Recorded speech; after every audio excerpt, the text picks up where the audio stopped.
Bonjour chers auditeurs et chères auditrices, et bienvenue sur le podcast de Wawigo, le collectif de freelance dans le tourisme, qui accompagne les opérateurs touristiques dans la prod, le marketing, la vente ou encore les opérations. Je suis Alexis Ancinas, membre du collectif, et j'accompagne les acteurs du tourisme dans la transition technologique. Aujourd'hui, je suis très heureux d'accueillir Marie Alantaz. Bonjour Marie. Bonjour Alexis. Marie, tu es consultante, conférencière, animatrice, entrepreneur avant tout. Et on va faire un petit portrait un peu plus détaillé de toi plus tard. Ensemble, on va parler d'IA, de nouvelles technologies. Bien sûr, tout ça dans le cadre du voyage, du tourisme. Avec comme objectif de revenir aux bases. On va parler des bases, de comment mettre le pied à l'étrier. Si vous êtes acteur du tourisme ou étudiant et que vous questionnez sur l'intérêt et la manière de prendre le train en marche de l'IA, cet épisode est fait pour vous. Marie, vraiment content de te recevoir. Merci de ton invitation. Mais je t'en prie, merci à toi d'être venu.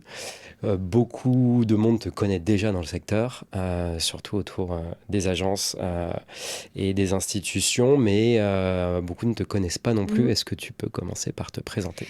Oui, avec plaisir. Eh ben, moi, je suis Marie Alantaz. Je suis consultante effectivement dans le tourisme et les voyages. Et les gens me connaissent parce que ça fait un petit peu de temps que j'interviens dans ce secteur. J'ai notamment été pendant très longtemps directrice d'une école à la tête d'un organisme de formation pro et d'un incubateur. Donc, j'ai eu l'occasion de rencontrer plein de profils et plein de gens de cette profession qui fait que, oui, aujourd'hui, je continue avec un regard un peu différent, mais cette fois-ci, en tant qu'indépendante, voilà, je continue à conseiller, à animer, à faire des conférences et à intervenir aussi sur de l'ingénierie pédagogique. Ok. Et comment t'es tombée dans le bain des nouvelles technologies ? Alors, je suis tombée dans le bain des nouvelles technologies très tôt. En fait, moi, j'ai j'ai fait mes études dans le tourisme. Et quand j'ai fait mes études dans le tourisme, je me suis passionnée par la technologie, particulièrement la technologie dans la distribution hôtelière, qui est une partie bien, bien complexe de la techno dans le tourisme. Et quand je suis revenue reprendre la direction de l'Escaët, j'ai intégré beaucoup de technologies dans tous les cours et dans tous les programmes de formation. Et donc, pour les intégrer, il a fallu les comprendre. Moi, je les connaissais pas tous très bien, mais du coup, j'ai adoré les découvrir, les décortiquer, transformer ça dans des programmes de formation pour permettre à des nouvelles générations, à des gens qui étaient dans des entreprises depuis longtemps, mais qui tout d'un coup se voyaient imposer une nouvelle techno sans vraiment la comprendre. J'ai adoré essayer de les accompagner pour que ce soit plus simple. Et depuis, je continue à faire ça dans mon approche, dans tout le conseil que j'apporte aux entreprises. Il y a aussi ce côté-là, il y a aussi comprendre en fait qu'est-ce qui fait bouger les lignes de notre secteur. Il y a pour une bonne part la technologie, pas que, hein, mais il y a la technologie, il y a les nouvelles attentes, il y a les enjeux environnementaux, climatiques aussi qui font forcément bouger les lignes un peu de tout. Mais la techno est évidemment une part de plus en plus importante qui fait bouger tout le secteur et qui du coup impose à chacun de repenser son modèle. Et moi, c'est ça qui m'intéresse, c'est de voir comment est-ce que les gens, face à une nouveauté comme ça, comme les technologies, font bouger leur organisation, font bouger leur stratégie, font bouger leur façon de penser et avancent un peu différemment. Et là, tu vois, dans ton métier et avec les personnes que tu accompagnes, quels sont les changements majeurs que tu vois suite à cette démocratisation de l'IA qu'on est en train de vivre depuis plus de 2 ans ? Les changements majeurs, on les voit, je pense, pas encore, parce qu'on est encore... je sais pas si on est encore sur l'état un peu de choc, sidération, découverte. Enfin, tu vois, on est encore un peu là-dedans quand même. Donc, on voit, on a encore une partie de la population qui est un peu sceptique ou en retrait, qui s'est pas encore mis dessus. On a les early adopters qui, dès le début, se sont testés et testent aujourd'hui tous les outils possibles et inimaginables sans forcément, d'ailleurs, mettre bien de cohérence là-dedans. Puis, au milieu, on a le ventre mou qui qui tentent un peu des choses, mais qui parfois les tentent une fois puis les retentent plus après, alors que 2 mois après, les choses ont changé. Donc je pense que les avancées majeures, elles y sont pas encore, mais tout est en train de se mettre en place, en fait, de façon assez rapide et brutale. Voilà. Ça, on a l'impression que c'est rapide et brutal, et quand on rentre au cœur des organisations, dans le tourisme en particulier, Mm. mais des organisations en général, Mm. on a l'impression que l'adoption de ces technos n'est pas forcément encore là. Mm. Et pourtant, tout le monde nous dit que si on n'adopte pas, Ouais. on va rater le train et on va être paumé. Mais si tout le monde, enfin si peu finalement l'adopte, Mm. est-ce que c'est vraiment nécessaire de s'y mettre aujourd'hui? Est-ce qu'on doit attendre que les technos évoluent? Parce que comme tu Mm. le disais tout à l'heure, tout avance très vite. Mm. Euh, Est-ce qu'on doit attendre que les choses avancent et justement d'attendre que d'autres essuient les pots cassés? Ou est-ce qu'il faut réellement s'y mettre maintenant?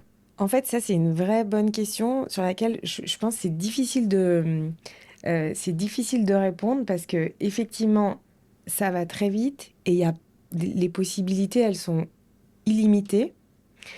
En fait, tu peux prendre quasiment tous les angles de ton activité et tu pourrais essayer de réfléchir à comment est-ce que tu peux optimiser ça avec l'IA. Puis après, tu peux essayer de prendre tous les angles et de les mettre ensemble ou d'en prendre quelques-uns ensemble et de dire, tiens, ce que je voudrais optimiser, c'est quand ces trois-là vont ensemble, quand ces deux-là vont ensemble. En fait, ça fait plein de combinaisons possibles, de réflexions que tu peux avoir pour construire quelque chose, tu vois, autour de l'IA dans ton entreprise.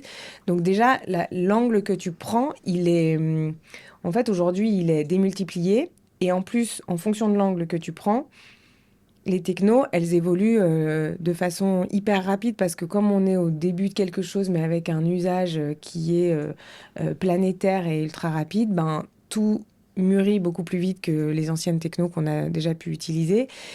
Donc c'est vrai que finalement, ça va tellement vite qu'on a eu tendance à se dire, ceux qui prennent pas le train en marche vont le louper.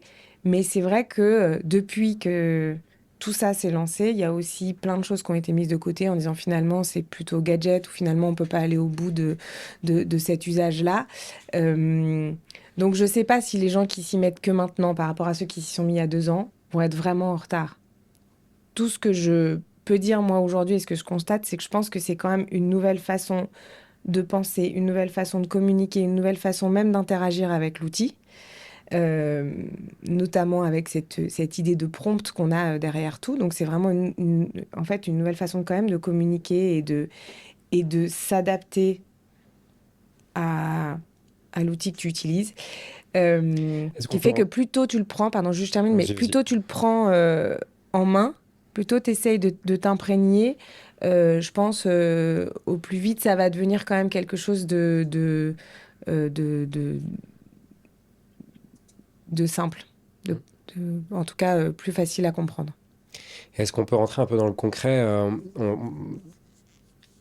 T'accompagnes différents types de structures, Mm, différents types d'acteurs, mm, principalement dans le secteur touristique. mm, Si je suis responsable d'agence de voyage, de tour opérateur ou d'IMC, enfin si je suis un gérant, que j'ai des équipes qui font de la vente, qui font des opérations, qu'est-ce que tu me conseillerais? Enfin, là, tu m'as dit, ouais, il faut s'y mettre, c'est important de bien... mm. Enfin, le prompt est important, mais je veux du concret. Quels sont, toi, en tant que consultant, en tant qu'accompagnateur ou en tant que formatrice, qu'est-ce que tu me conseillerais? Quels outils, concrètement, quels outils?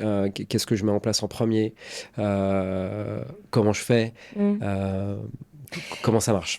Alors, déjà, il faut regarder avec quel angle moi je parle, parce que enfin, comme pour tous les sujets, tu as tout type de consultants en face de toi et tout type de personnes à qui tu peux faire appel.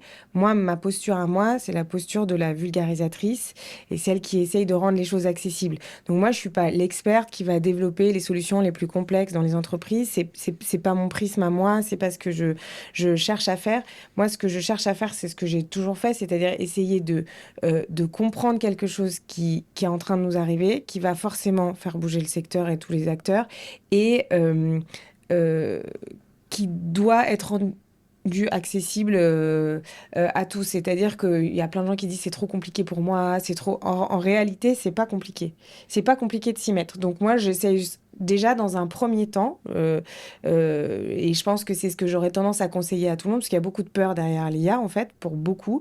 Donc la première chose que moi je conseille et que je fais, c'est de dire on va en fait, déjà poser les bases, comprendre de quoi on parle, jusqu'où ça peut aller, jusqu'où ça peut pas aller, et comment est-ce que on peut l'apprivoiser et essayer de comprendre les mécanismes. Donc la première chose à faire, c'est déjà de se dire, finalement, en fait, d'où ça vient, qu'est-ce que ça peut faire bouger. C'est-à-dire, en gros, il y a trois choses qui peuvent arriver dans le secteur du tourisme avec l'intelligence artificielle. C'est des nouveaux acteurs qui vont être des pure players uniquement basés sur l'IA, des IA full IA player, un truc comme ça, qui vont être, OK, des nouveaux entrants, mais on les a vus arriver avec Internet, on les a vus arriver sur des gens qui étaient full mobile aussi. Enfin, c'est pas très nouveau, c'est des nouveaux qu'il va falloir accueillir. Voilà, c'est pas le secteur en a déjà vu.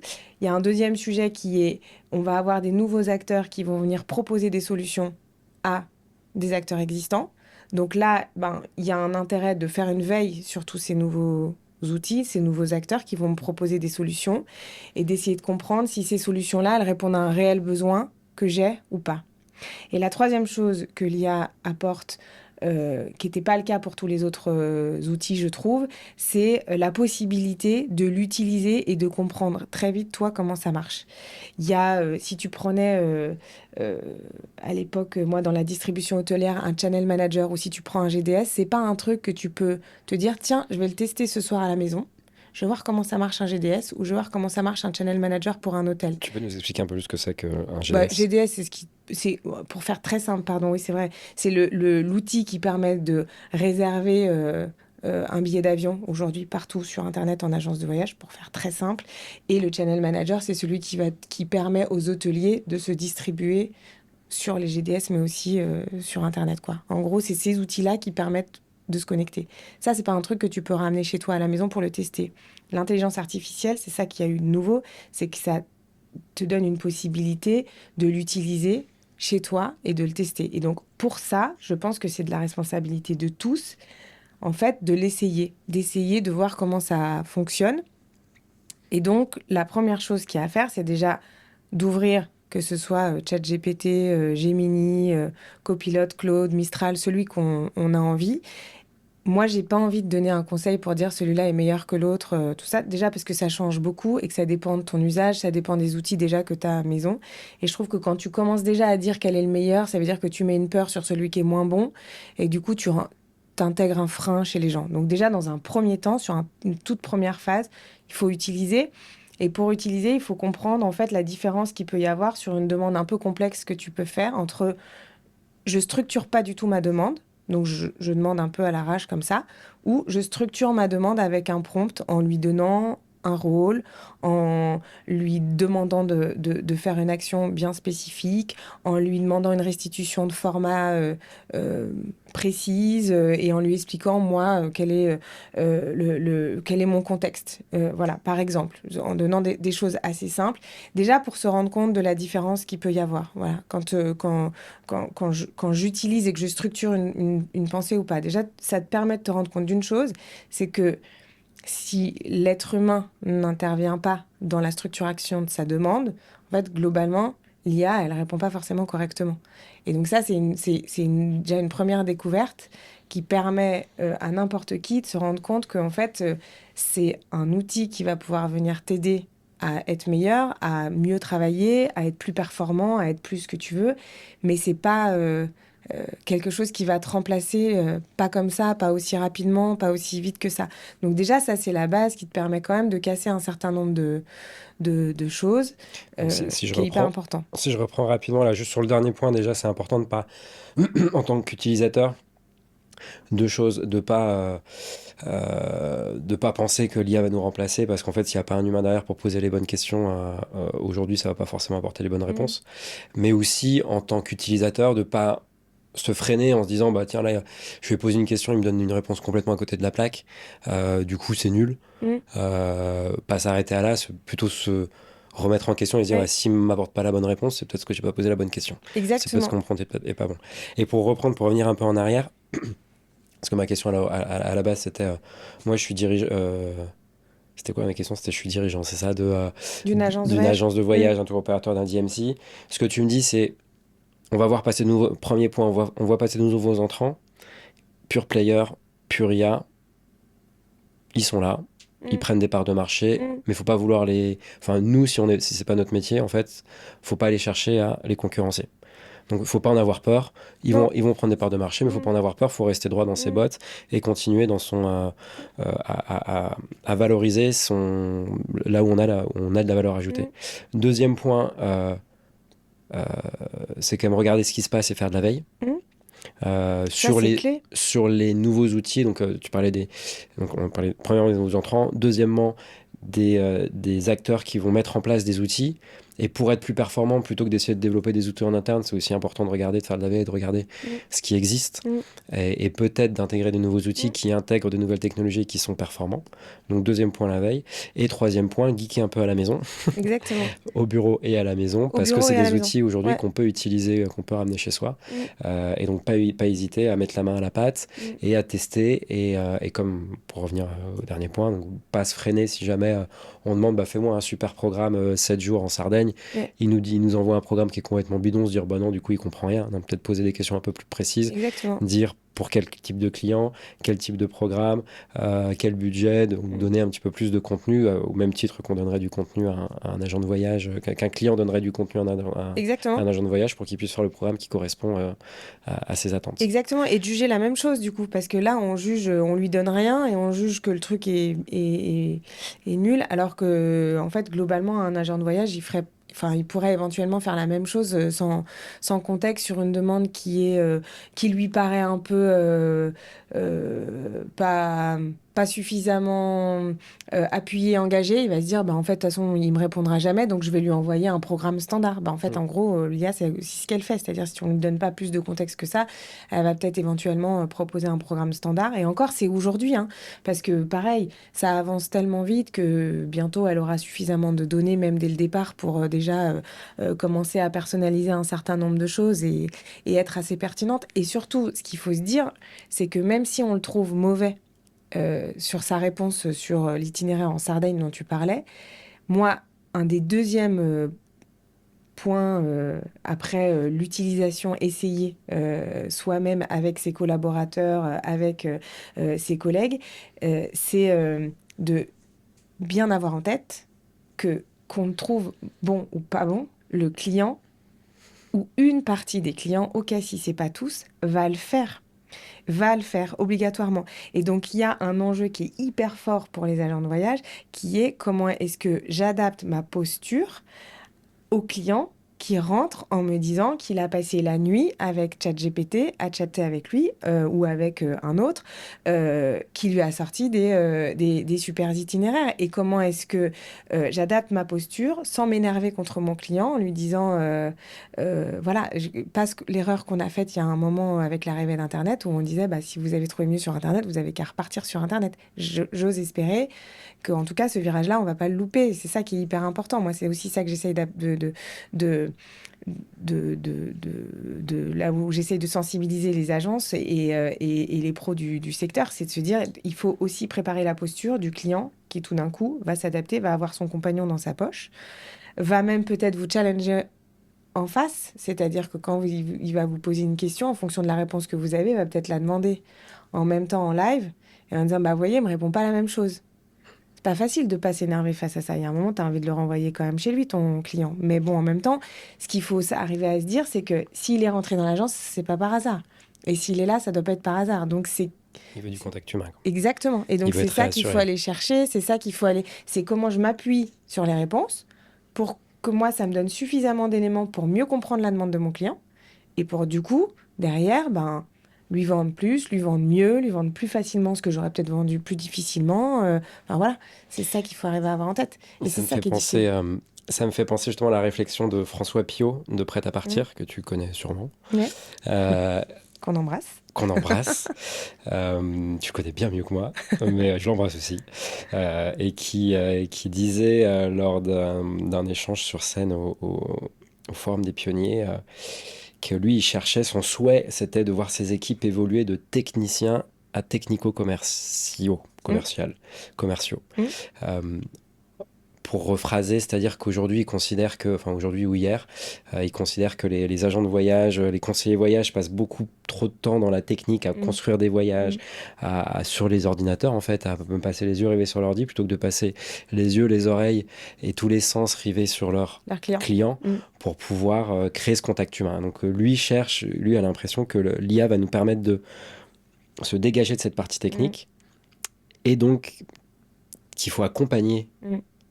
ces conseillers voyage Ouais. euh, vers plus de ventes, vers plus de contacts. C'est un peu ce que tu dis, c'est-à-dire Ouais. Moi, je quand on a un partage client vraiment. qui nous dit des choses qui nous plaisent pas, Mm. c'est de notre devoir en tant que technico-commerciaux, Mm. en tant que Mm. commercial, en tant que vendeur, Mm. de savoir le rediriger vers, de savoir prendre ses remarques, les retourner Ouais. et pouvoir derrière vendre son voyage et mettre en avant les avantages de réserver avec notre agence, Ouais, quoi. c'est ça. Donc Moi, toi, tu lui... je partage en tout cas vraiment cette idée de dire que l'intelligence artificielle, elle peut amener ça. C'est-à-dire, elle peut amener plus de fluidité dans l'ensemble des outils. Parce qu'en réalité, si on creuse une agence de voyage, c'est plein d'outils différents. Donc, effectivement, François a raison, c'est énormément de technicité. Et du coup, on finit par se perdre dans la technicité on a l'impression que notre valeur, c'est la connaissance des outils. Et la réalité, c'est que si on arrive à fluidifier un peu ça et à rendre ça un peu plus simple et un peu plus accessible et un peu plus rapide en termes de réponse grâce à l'IA, on pourra effectivement se recentrer sur son client. Mais du coup, en se recentrant sur son client, ça veut dire, pour certains, changer de posture, euh, se remettre à réécouter son client, se remettre à être dans l'empathie, à comprendre ses émotions, à comprendre, à entendre les messages aussi qu'il veut nous faire passer, qui pourront peut-être être un peu différents de ceux d'avant, parce qu'il aura utilisé lui aussi l'outil. Enfin, tu vois, ça veut dire qu'il faut réintégrer aussi un peu de l'intelligence émotionnelle, tout ça, enfin, de façon très forte dans les agences, parce que c'est ça qu'un client demande quand il rentre dans une agence. Quand il rentre dans une agence, c'est d'avoir un contact humain et c'est d'avoir quelqu'un qui va l'embarquer, pas quelqu'un qui va lui montrer qu'il est le plus technique. Donc, oui, c'est important d'avoir les outils, puisque c'est important d'accéder au bon produit, au bon moment, au bon prix, pour le bon client. Mais il faut redonner la valeur, effectivement, à l'agent. Et donc après, on va se mettre à la place de l'agent, mais avant de se mettre à la place de l'agent, là, pour François Pio ou pour d'autres directeurs, parce que c'est bien de dire, il faut remettre d'ailleurs. Je suis certain que beaucoup d'agents de voyage sont vraiment dans l'émotionnel, dans l'intelligence Mmh, émotionnelle mmh. Ceux qui et ont pas besoin de performent, ouais, l'IA bien sûr. pour ça. Peut-être qu'ils ont besoin de l'IA pour gagner un petit peu de temps pour pouvoir en passer Mmh, plus avec le mmh, client, parce qu'en fait c'est souvent ça qui manque, parce que derrière il faut quand même faire des chiffres et on sait que les marges sont faibles. mmh. Il faut rentabiliser la boîte, donc les directeurs derrière pressurisent un peu pour dire on passe un peu moins de temps là-dessus pour pouvoir voir plus de clients, faire plus de ventes. Mais là les premières étapes concrètement c'est quoi euh,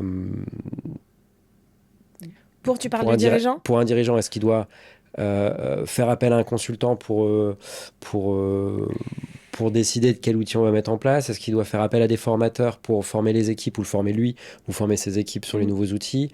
Est-ce qu'il doit faire ça en interne et encourager les équipes à ce que tu disais, quoi, à geeker un peu le soir chez eux? C'est quand même délicat. Non, Euh, en fait, moi, je pense, enfin, c'est délicat, oui et non, parce que de toute façon, ils le font, hein, mais moi, je pense que ça s'organise et c'est tout ça qui doit s'organiser. C'est-à-dire que, enfin, déjà, il y a une première étape qui doit être de la sensibilisation, donc faire comprendre à tout le monde que ça arrive, voilà comment ça va arriver, qu'il faut pas en avoir peur, qu'il faut prendre le sujet à bras le corps et que collégialement tout le monde va le prendre dans l'agence, tu vois, que ce soit à tous les niveaux. Deuxièmement, former, donc commencer à dire, bah, maintenant qu'on a sensibilisé, bah, effectivement, on va tous se former et on va tous commencer à utiliser ensemble.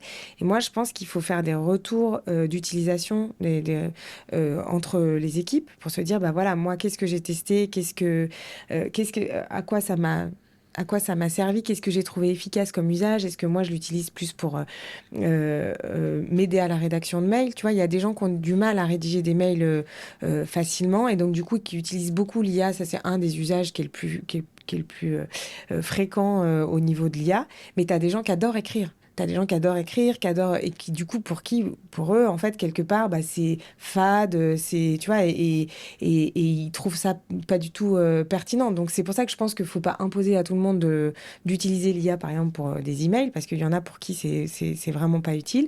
Par contre, il y en a, ben, ils vont être bons dans de la création un peu d'images pour accompagner un itinéraire, alors qu'il y en a d'autres qui vont être très mauvais et qui, du coup, vont galérer systématiquement ou faire toujours un truc un peu, tu sais, qui est un peu moche ou à l'ancienne ou quoi. Et là, tout d'un coup, avec l'IA, ben, en 3-4 demandes, ils vont réussir à sortir quand même quelque chose qui est très valable. Typiquement là, un cas d'usage sur lequel il y a plein de gens, moi, que je forme ou que j'accompagne qui me disent, ouais, mais attends, Marie, moi, j'ai testé sur GPT et tout ça, les images, c'est dégueu. C'était dégueu il y a quelques mois. C'est de moins en moins dégueu. Donc, c'est pour ça que je dis qu'il faut vraiment, Continuer. en fait, dès qu'on se dit, moi, je n'oserais jamais dire, c'est pour ça quand on me demande, on me dit, mais ça, il y a un truc sur lequel c'est mauvais, ou il y en a un qui est mieux que l'autre, je n'ose jamais dire, parce que de toute façon, je sais que demain, ce que j'ai dit, ce sera obsolète.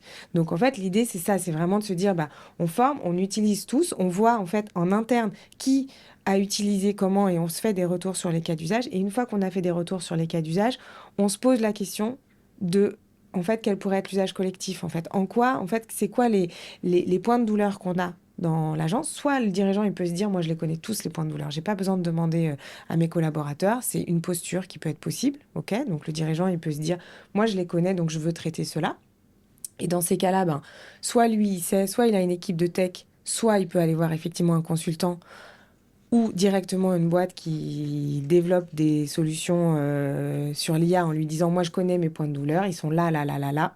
J'ai besoin que vous me développiez une solution qui va permettre de connecter ces deux outils-là ensemble pour que les devis soient automatiquement rattachés à mon CRM beaucoup plus facilement et que je puisse derrière enclencher tel ou tel processus. Euh, soit il le sait pas exactement et dans ce cas-là, il passe effectivement, il peut demander à un consultant expert cette fois-ci de lui faire un espèce d'audit de l'état actuel de son fonctionnement et de lui dire, bah voilà, moi j'ai l'impression qu'il y a ces points de douleur-là, est-ce que vous en identifiez d'autres et comment est-ce qu'on peut co-construire ensemble une solution qui pourrait nous aider à optimiser ou alors le faire moi, c'est ce que je préconise le plus, c'est avec aussi les utilisateurs, c'est-à-dire avec ses collaborateurs, en disant, bah voilà, on a tous testé, maintenant qu'on a à peu près compris comment ça marche, en ayant testé plusieurs cas d'usage à la fois sur du texte, sur des images, sur des tableaux, sur de l'analytique, sur du CRM, enfin, tu vois, tu essaies d'utiliser un peu une dizaine de cas d'usage comme ça, et en disant, bah maintenant, en fait, si on regarde au niveau de l'agence, au niveau de notre activité, que je sois réceptif, producteur, distributeur ou autre, en fait, qu'est-ce qu'on pourrait, en fait, sur quoi on pourrait faire un focus pour optimiser tel process qui, en fait, est un process qui nous pèse, sur lequel on a zéro valeur ajoutée, sur lequel on se casse les dents systématiquement, sur lequel il y a systématiquement des erreurs. Voilà.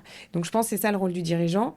La façon de le faire, c'est ça, c'est soit lui, il sait déjà, soit, et donc il peut passer déjà directement par une boîte qui fait, où il a des techs à qui il peut demander de faire, soit il a besoin d'un consultant intermédiaire pour l'aider à construire le bon cas d'usage, soit il le co-construit avec ses collaborateurs. Voilà ce que j'aurais tendance à conseiller. Il fait confiance à ses équipes. Ça, je pense que ce serait la première chose. Bah après, ouais, Et parce que souvent, faut c'est que ce dans soit collégial, quoi. En fait, faut faire confiance à ses équipes si naturellement il a l'habitude de le faire. Mm. Si naturellement c'est pas un patron qui le fait, je pense que c'est pas l'IA qui va t'aider à changer ça, tu vois. Donc c'est pas miraculeux non plus. Donc je Oui. pense qu'il faut être aligné avec enfin voilà, avec ce qu'on est. Si on a l'habitude d'avoir les solutions soi-même, bah, Et, continuons là-dessus. et ça, j'ai la rebondir sur autre chose, mais là, tu parles d'alignement et je pense que c'est critique et j'aimerais bien avoir ton avis là-dessus. Mais selon moi, il y a pas mal de dirigeants et même d'agents de voyage, enfin de personnes en général, qui se disent bah, si je rate le train de l'IA, je vais pas réussir.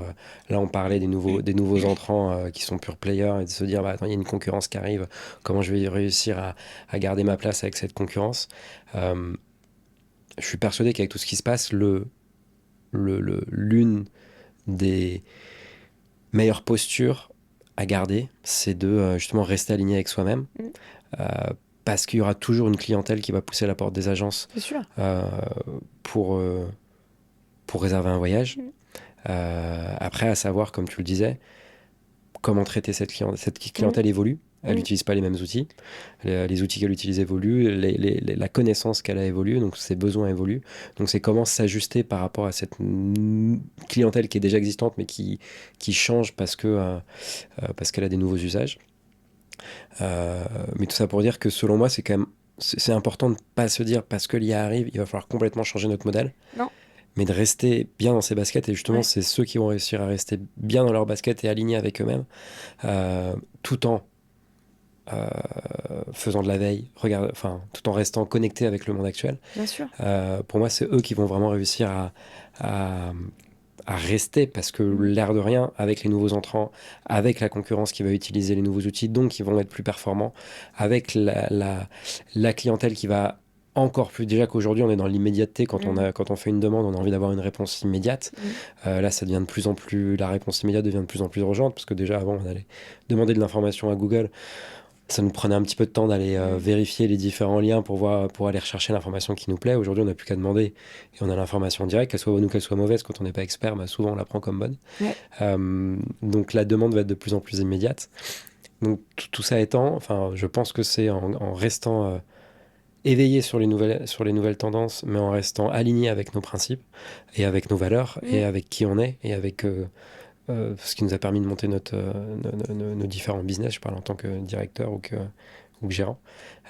C'est comme ça qu'on va survivre. Est-ce que tu as la même vision? Comment tu vois les Ouais, choses? ouais, j'ai la même vision. Après, il faut pas rester arc-bouté, c'est-à-dire qu'il y a aussi, je pense, des gens qui ont monté un modèle qui était peut-être avec une vision un peu tradie, qui tout d'un coup euh, se disent avec l'IA, ben, en fait, il y a un potentiel dingue et j'ai envie d'aller là-dessus. Tu vois, je pense qu'il y a aussi des gens qui peuvent muter, qui peuvent se dire, ben, en fait, moi, ce truc-là ne me correspond plus et j'ai envie de changer et j'ai envie de tout d'un coup de devenir beaucoup plus IA-friendly, voir que là-dessus et puis développer quelque chose, tu vois, qui est un peu différent, qui est tout d'un coup beaucoup plus digital, parce que ce sera peut-être plus scalable, plus je ne sais pas quoi. Enfin, tu vois, c'est pas impossible non plus.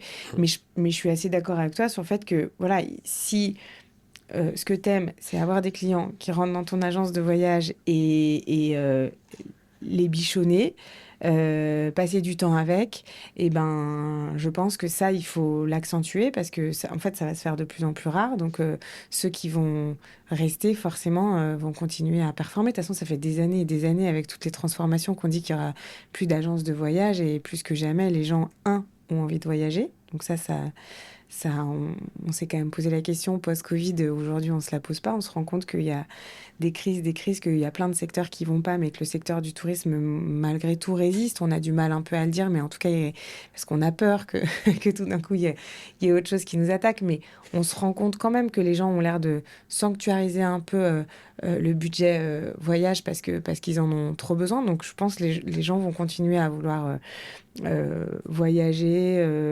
découvrir des nouveaux pays, des nouvelles cultures, des nouvelles façons juste de vivre. Et pour ça, ben, ils vont vouloir être accompagnés, ils vont aller chercher des conseils. Donc les conseils, on va les trouver voilà, d'une nouvelle manière supplémentaire. Mais toutes ces manières, elles se dupliquent, elles se cumulent, mais elles se remplacent pas en fait. C'est-à-dire que aujourd'hui, tu peux, oui, avoir de l'info sur Internet, tu peux, oui, avoir de l'info parce que tu as un influenceur aujourd'hui sur les réseaux sociaux qui t'a donné envie d'aller dans telle ou telle destination. Tu peux recevoir une notification sur ton téléphone parce que tu es en mobilité, qu'on a identifié que tu étais dans tel endroit et qu'on t'a conseillé d'aller visiter tel truc et c'est ça qui fait que tu vas le visiter. Demain, tu auras l'IA, mais tu as toujours à un moment ou à un autre, pour une des visites que tu as fait, pour une des idées que tu as eues de voyage, discuter avec quelqu'un qui est un spécialiste du secteur. Enfin, tu vois, tout ça, c'est en fait juste, voilà, c'est que la panoplie est plus large qu'avant. La panoplie est plus large. Et, euh, et là, on s'était mis pas mal à la place. Enfin, on s'était mis. J'étais un peu encouragé à se mettre à la place du dirigeant. Si je me mets à la place de l'agent de voyage, parce que c'est souvent de ce côté-là où on entend les plus grandes craintes. Est-ce que je ne vais pas être remplacé? Qu'est-ce qui va se passer? Qu'est-ce que tu leur conseilles à eux de faire là, si certains nous écoutent, qui sont réfractaires ou qui se posent des questions, parce que si nous écoutent, c'est qu'ils se posent certainement des questions, qu'ils ont envie de savoir. Moi, en tant qu'agent de voyage, en tant que travel planner, en tant qu'organisateur de voyage, de consultant voyage,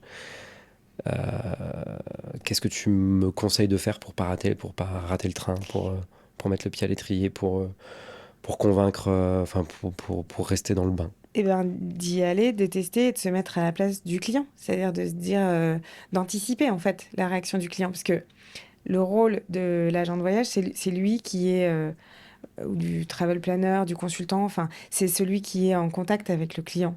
Donc lui, son objectif principal, c'est de satisfaire son client.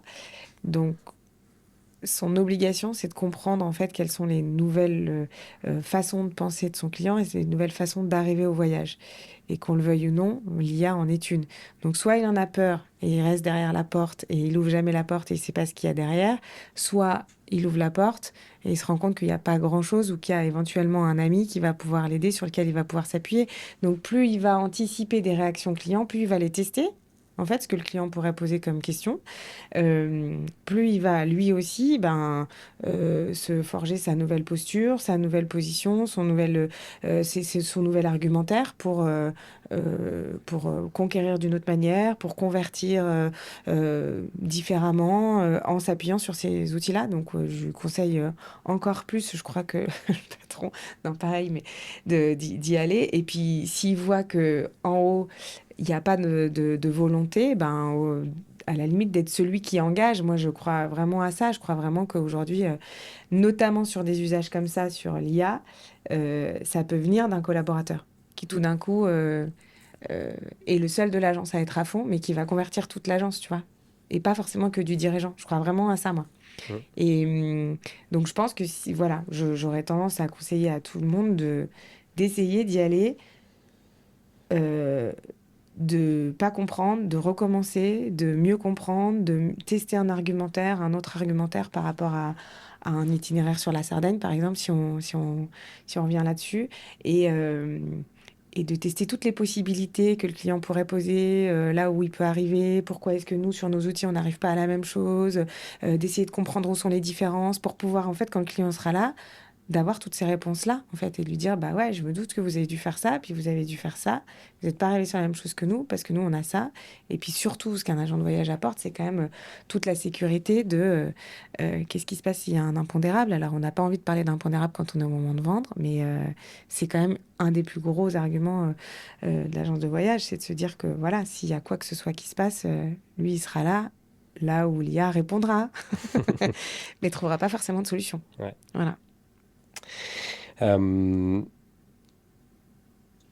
Est-ce que tu as des exemples? Là, tu me dis, c'est pas mal de faire ci, pas mal de faire ça, je conseille de faire ci, je conseille de faire ça. Est-ce que tu as des exemples concrets d'acteurs que tu as accompagnés ou de retours d'expérience que tu as pu avoir,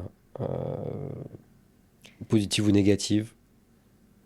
Aujourd'hui, sans citer peut-être de nom, mais en tout cas euh, dans ce que j'ai vu de plus avancé, il y a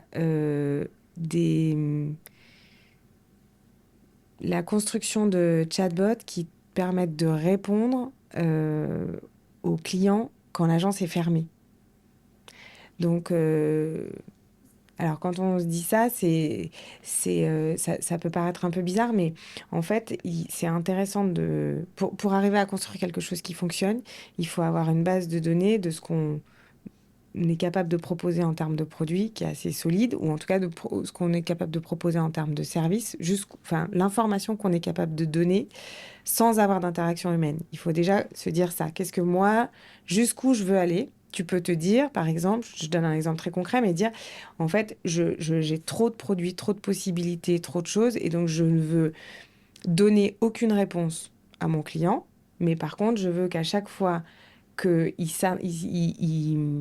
va sur le site de mon agence de voyage, je veux qu'il puisse avoir quand même un contact avec moi. Donc, je fais un chatbot, je te donne un exemple vraiment tout bête, mais je fais un chatbot qui dit, à chaque fois, je rentre en interaction avec le client et à chaque fois que le client me pose une question, je réponds, donnez-moi vos coordonnées. C'est vraiment le truc basique, voilà, mais donnez-moi vos coordonnées et je vous rappelle demain matin à la première heure, donnez-moi vos coordonnées, je vous rappelle demain matin à la première heure. Ça te permet de ne pas louper. Euh, Une de, demande potentielle, quoi. voilà, de pas louper le moindre potentiel et de te rassurer en même temps de pas faire de conneries parce que tu te dis, voilà, j'ai donné aucun produit. Puis après, tu peux te dire, bah, en fait, moi, je sais, je propose, je dis n'importe quoi, mais toujours la même chose, c'est-à-dire que, je sais pas, des séjours à Annecy, puisque je suis spécialisée d'Annecy, et donc du coup, je ne fais que répondre à Annecy, et dès que la question n'est pas sur Annecy, en fait, je fais en sorte que mon chatbot, il resserre à chaque fois pour renvoyer sur une prise de rendez-vous en disant, bah, je vous rappelle pour en savoir plus sur vous. Donc, en fait, j'essaie de l'expliquer simplement, je sais pas si c'est simple, mais c'est de dire, en fait, qu'est-ce que je veux vraiment donner à mon client et jusqu'où je peux lui donner d'informations et comment est-ce que je construis une base de connaissances qui est une base de connaissances basée sur moi, sur mes produits, sur ce que je veux bien donner comme réponse et quelles sont voilà, les questions que mon client peut poser et comment est-ce que j'organise mes réponses en fonction de moi, ma production, des services et de mon niveau de qualité que je suis capable de lui répondre. Je trouve qu'il y a des gens qui commencent à être vraiment assez bons là-dessus. Mhm. Mais la clé, c'est de savoir jusqu'où tu veux donner de l'information et de construire ta base de connaissances. La base de connaissances, c'est quelque chose qui est encore pas assez bien perçu et pas assez bien compris, mais c'est la base de tout chatbot, de tout outil qui pourrait être construit. C'est sur quoi en fait, si je veux pas que ça aille taper dans n'importe quoi et que ça donne la même réponse à tout le monde que je pourrais avoir sur un chat GPT classique, c'est comment est-ce que je construis une base de connaissances qui est solide sur laquelle, en fait, à chaque fois, l'outil, ouais, l'outil qui est interrogé va taper. C'est un peu c'est un peu la foire aux questions que beaucoup d'acteurs ont sur leur Ouais, site. Ils savent que très souvent, c'est les mêmes questions qui reviennent. oui, Donc déjà, on va avoir des questions, des réponses plus ou moins toutes faites. Là, l'avantage de l'IA, c'est qu'il va répondre un peu différemment, mais ouais, basé sur cette base de mm, connaissances, qui va être finalement, dans un premier lieu, en fait, on peut partir de cette foire aux questions. exactement. Et ensuite, aller Oui, c'est la encapsuler base. un peu plus de données qui Ouais. peuvent être des données sur des destinations, qui peuvent être d'autres types de données. Mais, euh, mais la base, ouais, c'est de repartir des foires aux questions que beaucoup ont déjà très souvent soit mis sur leur site internet, soit ont déjà préparé en document interne Mm, auprès des équipes, parce que comme c'est toujours les mêmes questions qui reviennent, c'est important que les équipes aient des réponses mm. assez uniformes. Et je trouve que Ok. ça, c'est un premier usage, enfin, dans des usages réussis que j'ai vus, c'est sûrement ceux-là, je trouve, où il y a eu le plus de réussite en disant, en fait, à partir de ma propre matière, et finalement, sans que ce soit trop complexe et que ça me coûte trop d'argent, tu peux réussir à faire quand même quelque chose, je trouve, de pas mal. Et notamment, je dis sur les horaires hors agence, parce qu'il y en a plein qui disent, oui, mais en fait, à quoi ça sert d'avoir un chatbot si moi, je, Si je suis là. si je suis là? Et en fait, c'est pas forcément l'idée, mais c'est juste de dire que tout d'un coup, tu es capable, à un certain coût, d'avoir du 24 sur 24. Alors Mm. après, tu peux te dire, c'est inutile. Moi, jusque-là, mes clients, ils savaient que j'étais fermée à 19h et ils sont jamais venus après 19h. Ok, très bien. Enfin, je veux dire, après, c'est chacun son... tu vois, Mhm. c'est chacun son point. Mais si tu as envie, tout d'un coup, de t'ouvrir un peu plus de perspectives et de possibilités, je trouve que ça, c'est tout d'un coup un prolongement de l'agence que tu peux tester sans prendre trop de risques. Parce que... et je trouve que c'est un bon cas d'usage pour comprendre en fait comment est-ce que tu dois paramétrer un bot pour Mhm. qu'il soit euh, pertinent. C'est-à-dire qu'il soit adapté à toi. Comment est-ce que tu le nourris? Parce que c'est ce qu'on dit aussi, c'est comment est-ce que tu le nourris dans ta façon de répondre, dans ta façon de proposer des produits, pour que lui, il les propose aussi de la même manière que toi quand t'es pas là. Et je trouve que ça, c'est un bon cas d'usage qui te permet euh, d'apprendre assez bien. Et après, tu disais les réussites ou dans les échecs que j'ai vus, c'est des solutions, notamment l'IA basée sur, enfin, connectée avec le CRM de l'agence, euh, sans qu'il y ait de sensibilisation des collaborateurs, sans qu'il y ait d'explication réellement de comment ça fonctionnait et en mettant un peu la solution et en disant maintenant il faut l'utiliser et avec un usage qui était déceptif et l'impression, ce qu'on disait tout à l'heure, que bah, c'était nul, que ça marchait pas, que les réponses étaient pas bonnes, mais parce que personne n'a été embarqué dans le projet, parce que au final, bah, l'analyse du besoin elle a été certainement un peu bradée et les collaborateurs n'ayant pas été engagés dedans, Investi. eux-mêmes n'ont pas fait de retour sur en fait, le réel usage qu'ils avaient du CRM, de leur façon de toucher, de communiquer leurs clients, et donc du coup des échecs, mais comme il y avait des échecs de CRM, les mêmes échecs de CRM sans l'IA en fait. Voilà. Et dans tous les cas, c'est accompagnement, accompagnement, accompagnement. Comme tout changement, ça nécessite un accompagnement, Ouais, ça nécessite d'inclure de, tous les collaborateurs s'investissent dans le changement ouais, dès le début. ouais. Comme tu le disais, les besoins n'ont peut-être pas forcément bien été Mm. compris au départ. Euh, c'est important quand on met en place de nouvelles choses, et tu le disais aussi tout à l'heure, dans ce groupe de discussion sur qu'est-ce que tu as essayé, qu'est-ce qui a bien Mm. fonctionné, mais c'est important d'inclure tout le monde Ouais. dans le changement, quoi. Moi, je pense que ça, c'est clé. Et après, tu vois, on dit besoin d'accompagnement, d'accompagnement. Mais là, tu vois, je prêcherais presque contre ma paroisse. Mais je trouve qu'en plus, sur l'IA, si c'est bien pris, que c'est pas une grosse agence et que c'est bien pris par l'ensemble des collaborateurs, je pense que tu peux vraiment, jusqu'à assez loin, te débrouiller tout seul.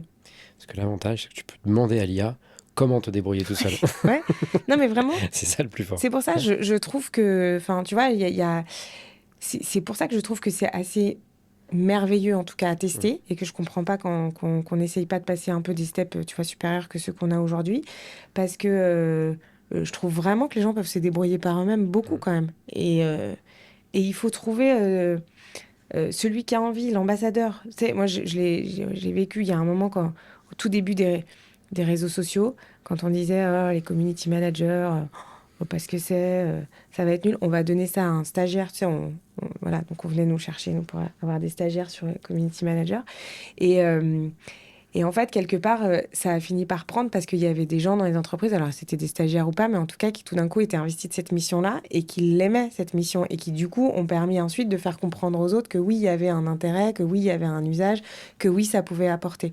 Et je pense que l'IA, c'est pareil, tu peux pas demander aux plus réfractaires d'être l'ambassadeur de ce sujet. Donc, bah, si le patron, il est réfractaire, c'est pas lui qui peut embarquer l'agence dans le sujet. Je crois vraiment pas à ça. Par contre, je pense que n'importe quel collaborateur qui le teste dans son coin, même si on lui dit on le mettra jamais en place, on le mettra jamais en place, mais qui teste, qui teste, qui teste, et qui au final a de la réussite, quand tu as de la réussite, t'engages un premier cercle, une première collaboratrice, une deuxième, un troisième, un collaborateur, un peu plus haut, et puis voilà, et après ça prend comme ça. Parce que comme tu disais, sur certaines, on a tendance en premier lieu à penser aux large language Modèle. modèles Ouais. qui vont écrire à notre place. Et il y a beaucoup de personnes, surtout dans le tourisme, qui aiment beaucoup écrire, qui se disent, moi j'en veux pas, j'ai Bah pas envie oui, mais d'écrire. je les En comprends. fait, comme tu dis, il y a beaucoup d'autres cas d'usage Bah qui oui. font que c'est elles aiment bien écrire, mais peut-être qu'elles aiment pas euh, euh, Faire des images, ou trouver faire des des images sur images, faire Internet, des calculs ou ou faire faire des des rapports. analyses de tableau, Ouais, des analyses de performance, de dire l'agence, le pilotage des agences de voyage. Franchement, quand tu regardes la plupart des agences, il y en a plein qui maîtrisent pas du tout leur fonctionnement, qui pilotent rien, qui vendent mais qui savent pas exactement ce qu'ils vendent, là où la marge est vraiment meilleure, qui n'aident pas d'ailleurs leurs vendeurs en disant tiens, regarde ce produit-là, t'en as vendu tant, et en fait, il y a une super marge. Celui-là, la marge, elle est faible. Enfin, il y a vraiment dans les agences encore des gens qui ont du mal avec ça, à cette compréhension de pilotage. Et c'est aussi souvent parce qu'il n'y a pas cette culture-là. mm, Cette culture, tu vois, de. Et ben ça, l'IA peut t'aider. mm.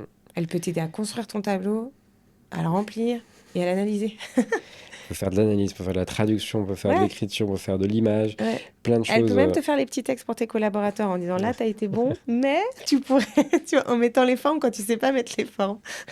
Et elle peut te challenger. Et ça peut aussi, Ouais, un très bon cas d'usage aussi, c'est le speech to text, mais c'est quand on échange avec un client, d'avoir l'IA qui prend des notes pour nous. Ouais, ouais, elle peut te faire la Euh, prise de notes qui fait qu'après tu te souviens de tout ce que tu as dit. donc, Et on peut faire prise de notes, analyse, et puis ensuite, du coup, ce qui nous permet d'avoir un peu tout préparé pour réfléchir vraiment au beau voyage qui correspond à la personne, exactement, en tant qu'encore une fois, vendeur exactement. de voyage. Et pour le Mais dirigeant, qui est souvent dans les agences de voyage, qui est souvent des petites agences de voyage, voilà, ils sont pas beaucoup, donc on parle beaucoup de la solitude du dirigeant.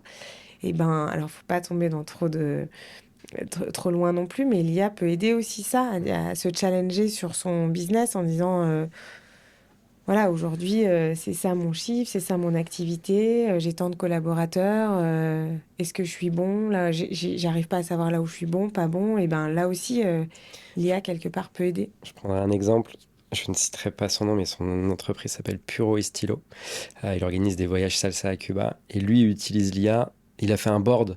Donc, il s'est mis Ouais, tous les... et en fait, il a personnifié différents IA en disant, ouais. bah, toi, tu vas être... je dis une bêtise, je sais plus quelles sont les personnes, mais L'analyseur, toi, tu vas être même encore plus que ça. Mm.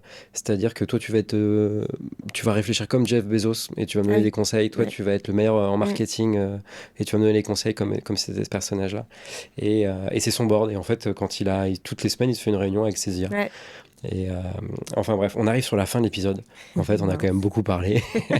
J'ai quand même deux questions avant de finir. Ouais. Euh, la première, est-ce que tu as des tips concrets? Est-ce que tu pourrais conseiller nos auditeurs un podcast, une chaîne YouTube, une newsletter, un livre qui pourrait euh, du contenu à suivre? Tu me parlais, je crois, avant l'émission de Nicolas François, par Ouais. exemple, et sa newsletter. Est-ce que tu en as d'autres? Enfin, est-ce que déjà Bah celle-là, il déjà, y a... celle-là, celle de Nicolas François, Ouais. je vous invite à la suivre, qui est quelqu'un qui est dans l'institutionnel, mais qui est à fond sur l'IA, et je vous invite à suivre. Moi, je suis pas mal de gens sur LinkedIn qui diffusent.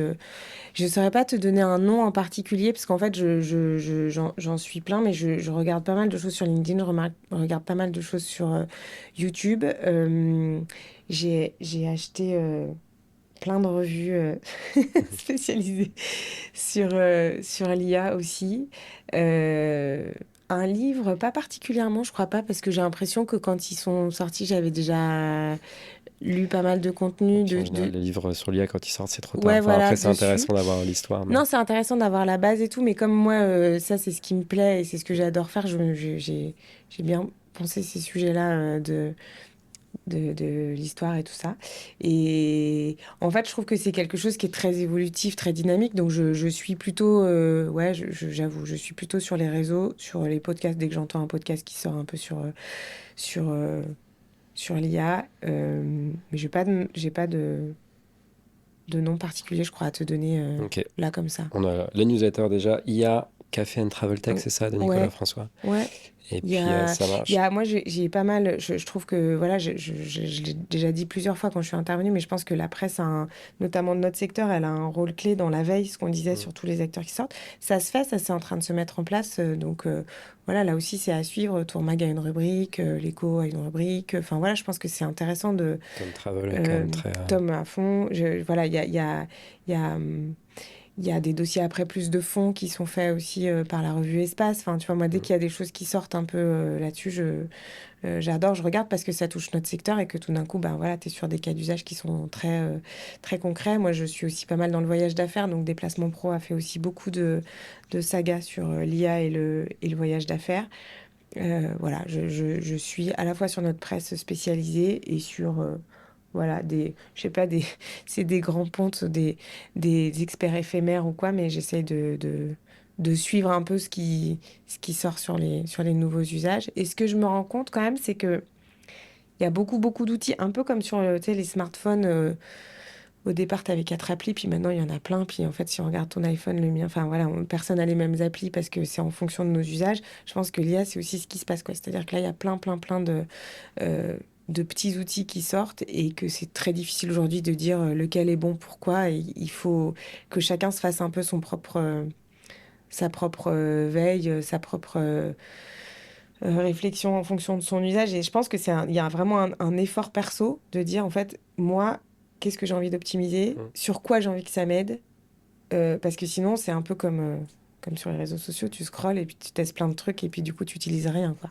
Voilà. Exactement. Il n'y a rien qui te sert. Et encore une fois, pas hésiter à demander à l'IA, de lui dire qui on est, qu'est-ce qu'on veut, qu'est-ce qu'on recherche, quels sont les objectifs.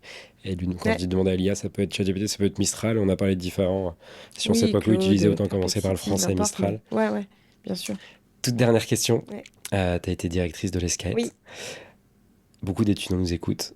Est-ce que tu peux leur donner un conseil pour les étudiants du tourisme, un conseil autour de cette nouvelle mouvance IA et de ces nouveaux outils qui arrivent sur le marché? Ouais, alors je leur conseille d'y aller. Alors, ils n'ont pas le choix. D'ailleurs, j'aurais tendance à dire qu'ils n'ont pas du tout le choix. Et le conseil que je peux leur donner, c'est quand ils vont arriver dans des entreprises qui vont être un peu réfractaires ou qui vont leur dire que ce qu'on leur a dit à l'école, c'est pas la réalité et qu'en fait, ils en savent plus, qu'ils en utilisent plus et que dans la vraie vie, on n'a pas besoin de tout ça, et ben qu'ils lâchent pas, parce que moi, je crois qu'ils font partie des gens qui vont faire bouger les lignes très fortement.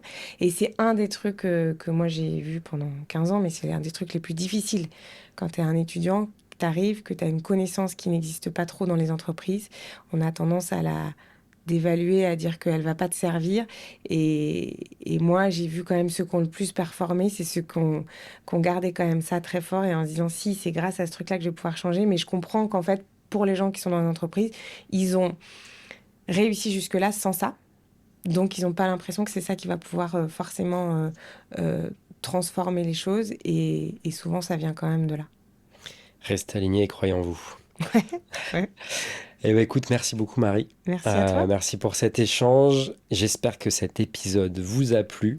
Avant de couper, mettez-nous des étoiles plein les yeux, abonnez-vous, commentez, mettez-nous des remarques en commentaire.